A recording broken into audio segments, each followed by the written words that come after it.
Bon, d'abord, je veux saluer l'initiative du groupe centriste qui a donné l'occasion de vérifier les choses que nous-mêmes avons pu constater ces dernières années. On a toujours été, au groupe communiste, républicain, citoyen écologiste, en pointe sur ce sujet. La rentabilité extraordinaire des sociétés d'autoroutes privées ne s'est jamais démentie depuis la privatisation, y compris dans les années de crise 2008-2009.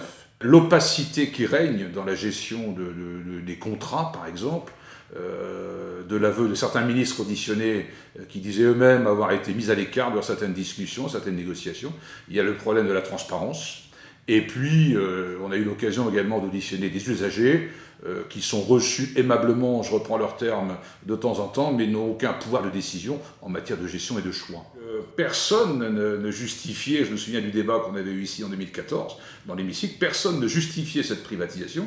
Tout le monde s'accordait à dire que ça avait été une erreur, encore des collègues dans la commission le disaient, mais pour autant, cette erreur, ils ne veulent pas la réparer, la rattraper, au nom de la dette, puisque je me souviens qu'en 2006, la justification, dixit M. Dorobien, ministre de l'époque, n'était que financière, pour justifier la privatisation. Et aujourd'hui, l'ensemble des collègues, la majorité des collègues de cette commission, refusent l'idée d'une renationalisation au nom de la même dette, parce que ça coûterait trop cher à la nation. Je crois que là, il y a un travail de fond à mener sur le sujet. Emprunter aujourd'hui pour racheter les concessions, d'abord il faut faire la clarté sur le prix qu'on nous annonce. Bruno Le Maire parle d'un prix compris entre 45 et 50 milliards, mais aujourd'hui l'argent n'est pas cher. L'État vient d'emprunter des centaines de milliards d'euros sur les marchés financiers pour faire face à la crise du Covid. Et investir, faire de la dette pour racheter les autoroutes, c'est générer de la recette demain. Nous avons porté tout au long des auditions, et encore aujourd'hui dans le débat après le vote, l'idée d'une renationalisation de la gestion des autoroutes, d'une gestion publique, sous une forme indéfinie. On pourrait créer une société à capitaux publics, adossée à l'État, mais qui serait financée, et c'est là la force de la dette aujourd'hui qu'il faudrait contracter pour racheter les concessions. Elle serait financée par les péages, non plus pour distribuer les dividendes aux actionnaires, mais pour financer l'AFITF. Voilà, l'AFITF existe, créée en 2004, mais privée de ses moyens dès 2006 avec la privatisation. Eh bien aujourd'hui, le produit des péages pourrait financer l'emprunt et donner des moyens à l'AFITF pour assurer la transition écologique, l'aménagement du territoire et la maîtrise réelle des tarifs et des péages. Les contrats, effectivement, sont très complexes et sont largement ficelés à l'avantage des autoroutes, même si elles s'en défendent.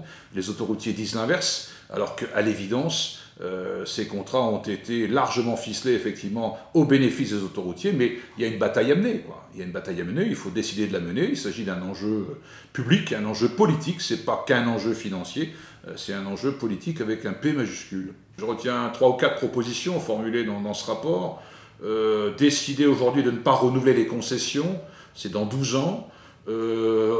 Entamer la réflexion dans les ministères des Finances et de l'Économie et des Transports. La réflexion est déjà engagée, elle est dans le débat public, les Gilets jaunes ont posé la question, les usagers régulièrement le font.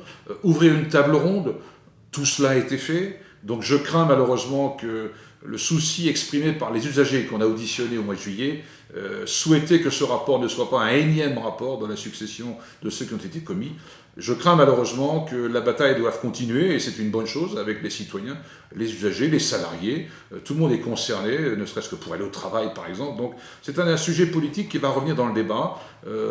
Au-delà de ce énième rapport qui ne va pas jusqu'au fond des choses, on reste un peu au milieu du gué. Nous continuerons, en tout cas en ce qui nous concerne, à porter cette idée de renationaliser ces réseaux des autoroutes en France.